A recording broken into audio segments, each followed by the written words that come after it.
আমি রুমে বিশ্রাম নিতে গিয়ে শুয়ে পড়লাম। হঠাৎ মনে হলো কেউ আমার পাশে শুয়ে আছে। চোখ খুলতেই দেখি শ্বশুর আমার পাশে শুয়ে আছেন। তাকে দেখে আমি হতবাক হয়ে গেলাম। শ্বশুর আবার ভুলে গেলেন যে আমি তার বউ নই, আমি তার ছেলের বউ। আমি তাড়াতাড়ি নিজেকে মুক্ত করে বললাম, আমি আম্মুজি নই। কিন্তু তিনি নিজের আবেগে মগ্ন ছিলেন। এত বয়সে এসে তার এই উত্তেজনা দেখে আমি হতবাক হয়ে গেলাম। তারপর তিনি আমার হাত ধরে টেনে নিলেন। তারপর শ্বশুর বললেন, আমি তোমার সৌন্দর্য দেখে মুগ্ধ হয়েছি। বুঝলাম তিনি ভুলে গেছেন তিনি কার সাথে আছেন। তারপর আমার সাথে যা হলো তা কখনো কল্পনাই করতে পারিনি। আমার নাম লায়লা। আমি অনেক সুন্দর দেখতে, শরীরের গঠন আর নাই বা বললাম।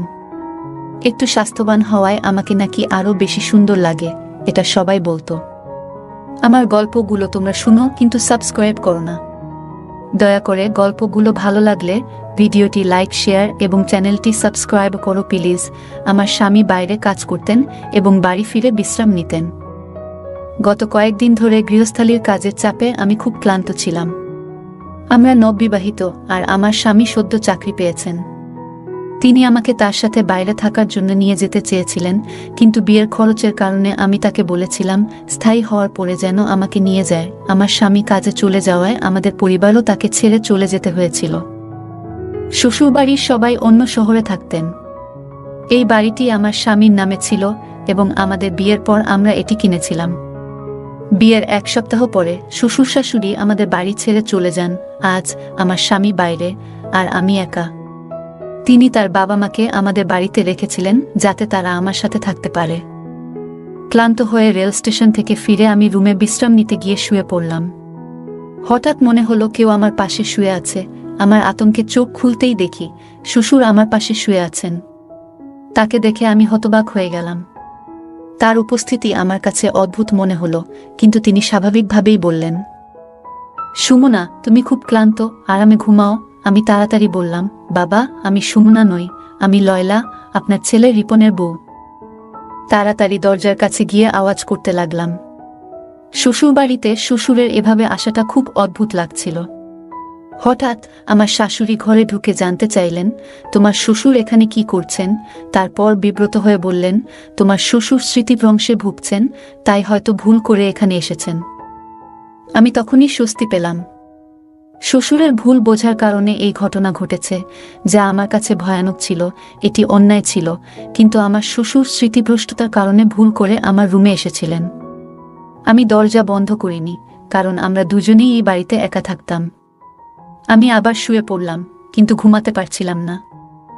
আমার স্বামী এখন বাইরে থাকে, তাই আমাকে শ্বশুর শাশুড়ির সাথে থাকতে হয়। প্রায় 2-3 মাস ধরে আমি একাই ছিলাম। সদ্য বিবাহিত হওয়ায় স্বামীর ইচ্ছা মেনে নেওয়া ছাড়া আর কোনো উপায় ছিল না। আমার স্বামীর পরিবার আমাদের বাড়িতে এলো।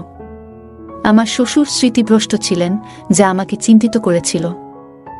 এতদিন আমি জানতাম না, কিন্তু এখন বুঝতে পারলাম তার সাথে থাকা কঠিন হবে। বিয়ের পর পুরো 1 সপ্তাহ শ্বশুর শাশুড়ি আমাদের বাড়িতে ছিলেন। সেই সময় শ্বশুরের অসুস্থতার কোনো লক্ষণ দেখিনি, কিন্তু স্বামী চলে যাওয়ার পর তার স্মৃতিভ্রষ্টতা প্রকাশ পেল। এ অবস্থায় তার যত্ন নেওয়া কঠিন হবে। সারা রাত এভাবে ভাবতে ভাবতে সকালে রান্নাঘরে গেলাম নাস্তা করতে। তখনই শ্বশুর এসে হাত জোট করে দাঁড়ালেন। আমি চিন্তিত হয়ে বললাম, কি ব্যাপার বাবা, এভাবে হাত জোট করে দাঁড়িয়ে আছেন কেন? শ্বশুর বললেন, রাতে আমি ভুলে গিয়েছিলাম কোনটা আমার রুম আর কোনটা আমার বউয়ের। খুবই লজ্জিত। আমি যদি জানতাম এমনটা হতো না। ভবিষ্যতে যদি ভুল করি ক্ষমা করবেন। আমি বললাম, বাবা, আপনি আমার বর, যা হয়েছে ভুলে যান। এরপর তাকে বাইরে পাঠিয়ে চা নিয়ে আসলাম। আমারও খারাপ লাগছিল, কিন্তু শ্বশুরকে বিব্রত দেখে বুঝলাম আমারও ভুল ছিল। আমরা সবাই মিলে নাস্তা করলাম। তবে আমি আমার স্বামীকে খুব মিস করছিলাম। তিনি প্রতি কয়েক ঘন্টা পর পর ফোন করতেন। শাশুড়িও আমাকে খুব ভালোবাসতেন। আমাদের দিনগুলো ভালোই যাচ্ছিল। শ্বশুর শাশুড়ির আচরণে আমি অনেক হাসতাম। এটা একটা মজার ঘটনা ছিল। যখন আমার স্বামী ফোন করলেন, আমি বললাম, শ্বশুর শাশুড়ির সাথে থাকায় আমি একাকিত্ব অনুভব করছি না। তিনি বললেন, এজন্যই তাদের এখানে রেখে গেছেন। একদিন বিকেল 5টা, গরমের দিনে আবহাওয়া ভালো ছিল। আমি কিছুটা বাতাস নিতে বারান্দায় গেলাম। দোলনায় বসে মোবাইল ব্যবহার করছিলাম। হঠাৎ শ্বশুর এসে বললেন, তোমার হাত অনেক সুন্দর, তুমি অনেক সুন্দর, তোমাকে আগের মতোই সুন্দর লাগছে। এটা শুনে আমি লজ্জা পেলাম এবং উঠতে চাইলাম। তিনি আমার হাত ধরে টেনে নিলেন। আমি রেগে বললাম, বাবা আপনি কি করছেন? তিনি হেসে বললেন, লায়লা, আমি তোমার সাথে রোমান্স করব না? তোমার সৌন্দর্য দেখে মুগ্ধ হয়েছি। বুঝলাম তিনি ভুলে গেছেন তিনি কার সাথে আছেন। শ্বশুর আবার ভুলে গেলেন যে আমি তার বউ নই, আমি তার ছেলের বউ। আমি তাড়াতাড়ি নিজেকে মুক্ত করে বললাম, আমি আম্মু জি নই। কিন্তু তিনি নিজের আবেগে মগ্ন ছিলেন। এত বয়সে এসে তার এই উত্তেজনা দেখে আমি হতবাক হয়ে গেলাম। এই সময় মা ঠান্ডা হাওয়া খেতে খেতে বারান্দায় এসে জিজ্ঞেস করলেন, কি ব্যাপার, কোনো সমস্যা আছে? আমি উত্তর দেওয়ার আগেই মা শ্বশুরের হাত ধরে তাকে ছাদ থেকে নামিয়ে নিলেন। তিনি বললেন, শ্বশুরের দিনে কয়েকবার এমন খিঁচুনি হয়। পরের দিন রিপন ফোন করল। আমি তাকে বিষয়টি বলতে চাইলাম, কিন্তু মা এসে বললেন, তুমি তোমার বাবার কর্মকাণ্ডের কথা বলো। শ্বশুর জানতেন যে আমার স্বামী প্রতিদিন সন্ধ্যা 4টায় ফোন করে। শ্বশুর মোবাইল নিয়ে আসলেন এবং রিপনের সাথে কথা বলার সময় তাকে কথোপকথনে জড়িয়ে ফেললেন। অনেকক্ষণ পর যখন শ্বশুর ফিরলেন, তখন আমি রিপনের সাথে কথা বলার সুযোগ পেলাম না। মা বললেন, কেন কল কেটে দিল? এরপর বললেন, রিপনের একটি গুরুত্বপূর্ণ মিটিং আছে, রাতে ফোন করবে, তখন কথা বলো। সারা রাত অপেক্ষা করেও রিপনের কল পেলাম না। আমার শাশুড়ি পাশে বসে টিভি দেখছিলেন। তিনি বললেন, বৌমা, তোমার বাবার কাজের সঙ্গে রিপন এর কোনো সম্পর্ক নেই। দয়া করে তাকে এ বিষয়ে কিছু বলো না, নইলে সে টেনশনে পড়ে যাবে। আমি সময় মতো ওষুধ দিচ্ছি, তোমার বাবা তাড়াতাড়ি সুস্থ হয়ে উঠবে। আমি বিভ্রান্ত হয়ে মায়ের দিকে তাকালাম। তিনি বললেন, আমরা অনেক বছর ধরে বড় ছেলে ও পুত্রবধূর সঙ্গে থাকছিলাম। ওরা আমাদের খুব কষ্ট দিত, তাই রিপন যখন আমাদের এখানে থাকতে বলল, আমরা খুশি হলাম। তোমার বাবা সিঁড়ি থেকে পড়ে গুরুতর চোট পেয়েছিলেন। এরপর থেকে আমাদের বড় ছেলে ও মেয়ের জামাই আমাদের বাড়ি থেকে বের করে দিতে চেয়েছিল। রিপন আমাদের তার বাড়িতে রাখার সিদ্ধান্ত নিয়েছে এবং তোমার বাবার ওষুধের খরচ বহন করছে। জামাই, তুমি একদম অন্যরকম। তোমার বাবার ওষুধের খরচ বহন করছে এবং এখন সে এখানে এসে আমাদের সাহায্য করেছে। এখানে বসবাস করে আমি স্বস্তি পাচ্ছি। আগে ভয় ছিল যে রিপন তার ইচ্ছামতো বিয়ে করে বর পুত্রবধূর মতো কাউকে নিয়ে আসবে, কিন্তু তোমার সঙ্গে থেকে এখন স্বস্তি পাই। ছেলেটাও ভালো আর মেয়ের ভালো, তাই রিপনকে কিছু বলবেন না, যেন চিন্তিত না হয়। তোমার বাবার অবস্থা আগের থেকে ভালো, কিন্তু রিপন তার বাবা মায়ের প্রতি খুব সদয়। তিনি আমাদের সমস্যার সমাধানের জন্য আমাদেরকে তার বাড়িতে নিয়ে এসেছেন। যদি বলো তোমার বাবার খিঁচুনি আছে, রিপন কষ্ট পাবে এবং হয়রানি করবে। আমাদের সে ছাড়া আর কোনো সাপোর্ট নেই। আমরা ছোট ছেলে বাড়ি থেকে বের হলে কোথায় যাব? শ্বশুর শাশুড়িকে এই বৃদ্ধ বয়সে কোথায় নিয়ে যাব? মায়ের কথা শুনে মন ভেঙে যায়। বড় ছেলে ও পুত্রবধূর অবহেলার কারণে শ্বশুর শাশুড়ি তাদের বাড়ি ছেড়ে চলে এলেন। আমি শ্বশুর শাশুড়ির কষ্ট বুঝি, কারণ আমার বাবা মাও চলে গেছেন।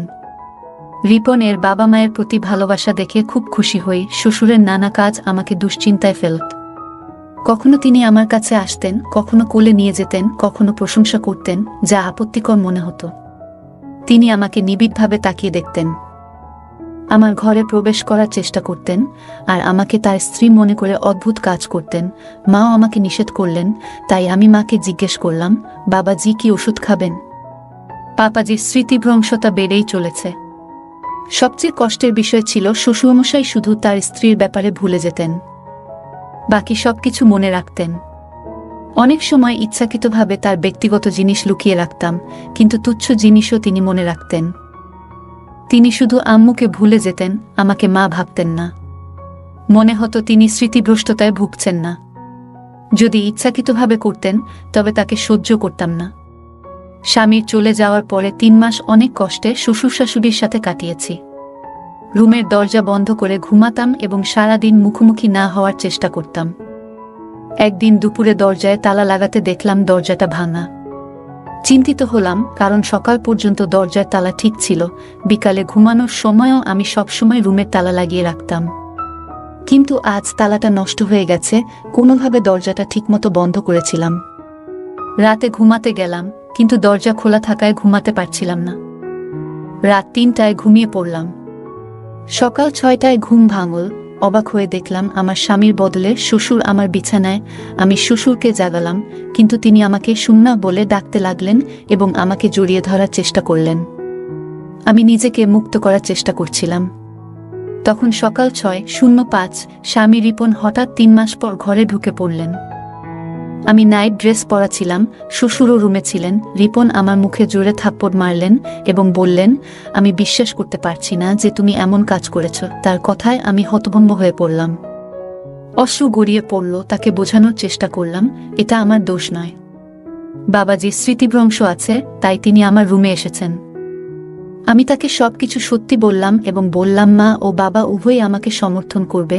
তখন অবস্থা ছিল যেমন আকাশ ভেঙে পড়ার মতো। বুঝতেই পারিনি যে দুজনেই এমন দ্রুত রং বদলাবে। তখন শাশুড়ি কাঁদতে দেখে বলেছিলেন, রিপন, আমি তো তোমাকে আগেই বলেছিলাম তোমার স্ত্রী চরিত্রহীন। ওর আচার ব্যবহার খুব খারাপ। আমি অনেকদিন ধরে তোমাকে বলছি যে তোমার স্ত্রী তোমার বাবাকে পটানোর চেষ্টা করছে, সে তোমাকে ছাড়া থাকতে পারছে না, তাই এমন করছে। শাশুড়ি মা আরও বলেন, ও তোমার বাবার নয়, তোমার স্ত্রীরই দোষ। এই মেয়েটা খারাপ। মা তখন কান্নায় ভেঙে পড়লেন, আর আমি তাকিয়ে দেখছিলাম কতটা সহজে মিথ্যা বলছে সে। শ্বশুর বলল, তোমার স্ত্রী আমাকে প্রলুব্ধ করেছে। বলল, আমার সাথে রাত কাটাবে না, বললে তোমাকে আমাদের সম্পর্কে মিথ্যা বলবে এবং আমাদের এই বাড়ি থেকে বের করে দেবে। বাবা বললেন, আমি একজন সৎ মানুষ, আমি কখনো কোনো নারীর দিকে তাকাইনি। আমি এই বৃদ্ধ বয়সে এমন পাপ করতে পারি না। তোমার স্ত্রীর কথায় আমার কোনো বিশ্বাস নেই। রিপন এর মুখ রাগে লাল হয়ে গেল। সে কিছু না বলে আমার হাত ধরে বলল, তুমি আমার মা বাবাকে কষ্ট দিচ্ছ, তোমার লালসা পূরণ হচ্ছে না বলে আমার টার্গেট হয়ে গেছ। গত 2 মাস ধরে আম্মু আমাকে প্রতিদিন ফোন করে তোমার কিছু ছবিও পাঠিয়েছে, কিন্তু আমি আম্মুর কথা বিশ্বাস করিনি। আমার বিশ্বাস ভেঙে দিয়েছ। আজকে আমার সব ভুল ভেঙে গেল। মা বারবার বলার পরেও আমি যদি না আসতাম তাহলে কিছুই জানতাম না।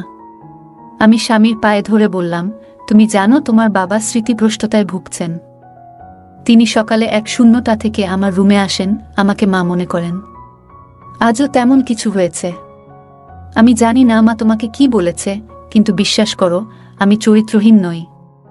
তোমার বাবাকে আমি নিজের বাবার মতো দেখি, তার সাথে খারাপ কিছু করব কেন? রিপন বলল, আর কিছু শুনতে চাই না। সব শেষ। আমি বললাম, ভগবানের দোহাই, এসব বলো না, আমার সংসার ভেঙে যাবে। আমি মা বাবাকে অনুরোধ করেছি সত্যি বলার জন্য, কিন্তু কেউ কিছু বলল না। তিনি বললেন, আমি এমন কিছু করছি না, আমার স্বামীকে প্রতারণা করিনি। তোমার বাবার সাথে সম্পর্ক থাকা মানে আরও লোকের সাথেও সম্পর্ক থাকতে পারে। আমি কখনোই তোমাকে বোকা বানাইনি।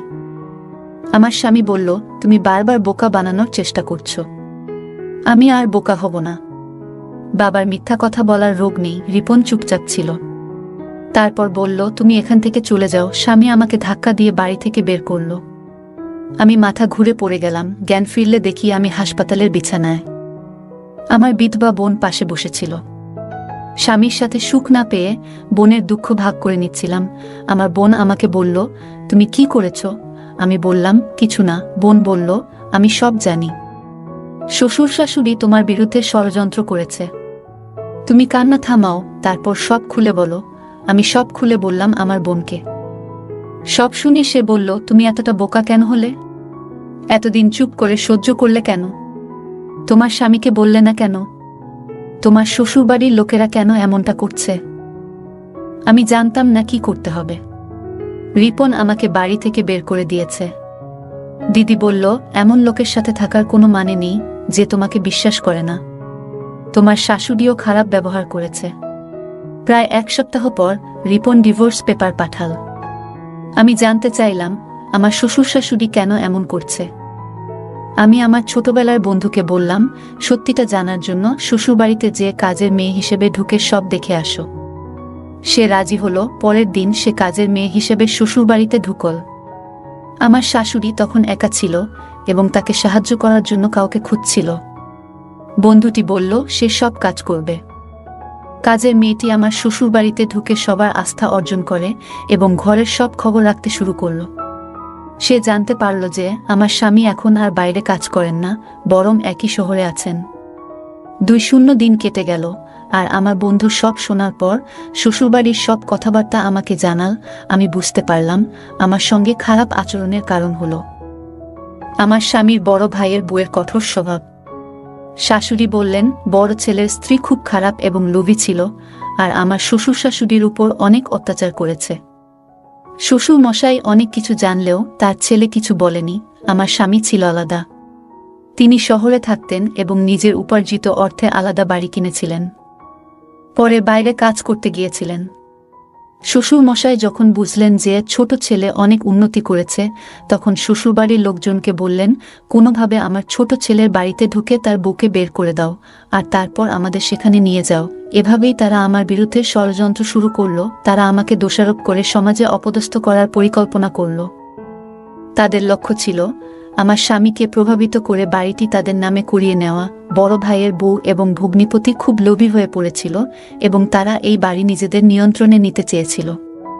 তবে তারা জানত না সম্পত্তি হস্তান্তর এত সহজ নয়। আমার দৃঢ় বিশ্বাস ছিল একদিন না একদিন তাদের সত্য প্রকাশ পাবে। শ্বশুর শাশুড়ি যা করছিলেন তা বড় ছেলের বউয়ের নির্দেশে হচ্ছিল। শ্বশুর শাশুড়ি ভয়ে ছিলেন, আর বড় বউ তার স্বামীকে এই পথে টেনে নিয়ে এসেছিলেন। এরপর শ্বশুর শাশুড়ি আমার বিরুদ্ধে নানা ষড়যন্ত্র শুরু করেন। তাদের উদ্দেশ্য ছিল আমাকে শারীরিক ও মানসিকভাবে দুর্বল করে ব্ল্যাকমেইল করা, যাতে বাড়ির কাগজপত্র তারা হাতিয়ে নিতে পারে। শ্বশুর মশাই প্রমাণ সংগ্রহ করছিলেন আমাকে ফাঁদে ফেলার জন্য। তারা চেয়েছিলেন আমার স্বামী আমাকে বিশ্বাস না করে বাড়ি থেকে বের করে দিক, যাতে ছোট ছেলের বাড়ি রক্ষা করতে পারেন। শাশুড়ি আমার ভিডিও আমার স্বামীর কাছে পাঠিয়েছিলেন আমাকে অপদস্থ করতে। শেষে তারা আমার ভিডিও ব্যবহার করে আমাকে ব্ল্যাকমেইল করার চেষ্টা করল, কিন্তু আমার স্বামী সত্য জানতে পেরে তাদের ফাঁদে পা দেয়নি। সব বলে ছেলের বাড়ি বাঁচিয়েছে, কিন্তু এখন আমার স্বামীর প্রতি বিশ্বাস উঠে গেছে। আমি আর ফিরে যেতে চাই না। সত্য কখনো লুকিয়ে থাকে না। আমি জানি একদিন না একদিন আমার স্বামী এসে ক্ষমা চাইবে। আমার শ্বশুর শাশুড়ি সব শুনে কেঁদে বললেন, আমরা বড় ছেলের স্বার্থে ছোট ছেলের সঙ্গে অনেক অন্যায় করেছি।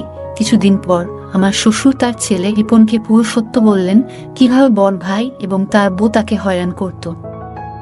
1 মাস পর আমার স্বামী এসে ক্ষমা চাইল, যদিও আমাদের ডিভোর্স হয়ে গিয়েছিল। সে বলল, তোমার বোন যা বলেছিল তা সত্যি, তুমি আমাদের বাড়িতে ফেরত এসো। সম্পর্ক শেষ হয়ে গেছে, কারণ বাবা মা সবকিছু বলেছে। পুলিশও বড় ভাইকে গ্রেপ্তার করেছে। শ্বশুর শাশুড়িও পুলিশের কাছে পুরো সত্য বলেছে। আমার স্বামী বলল, প্লিজ লায়লা, আমার সঙ্গে এসো, তোমার নামে বাড়িটা লিখে দেব। শ্বশুর শাশুড়িও এসে ক্ষমা চাইলেন, কিন্তু আমি তাদের ক্ষমা করতে রাজি ছিলাম না। আমার বোন বলল, এখন ওরা বুঝে গেছে, আর ভুল করবে না। তোমার স্বামী তোমার নামে বাড়ি লিখে দিচ্ছে, এর চেয়ে বড় প্রমাণ আর কিছু হতে পারে না। চলো চুপচাপ ফিরে যাও। আমি বোনের কথায় রাজি হলাম। তার বড় ভাই আর তার বউ গ্রেপ্তার হলো এবং স্বামীও বাড়ি ছেড়ে চলে গেল। শ্বশুর শাশুড়ি এখন একাই থাকে। আমার স্বামী এখন একই শহরে কাজ করছেন। আমাকে একা রেখে কোথাও যান না। সব ঠিক হয়ে গেছে। আমার বন্ধুর শ্বশুর বাড়িতে কাজ করে। শ্বশুর শাশুড়ি সব সত্য বলেছে। আমার জীবন এখন ভালো চলছে এবং আমি খুব খুশি। স্বামীর ইচ্ছায় বাড়িটা আমার নামে হয়েছে। গল্পটা কেমন লাগলো জানাতে ভুলবে না। আরও মজার মজার রোমান্টিক গল্প শুনতে চাইলে ভিডিওটি লাইক, শেয়ার এবং চ্যানেলটি সাবস্ক্রাইব করতে এবং বেল আইকনটি টিপতে ভুলবে না। ধন্যবাদ।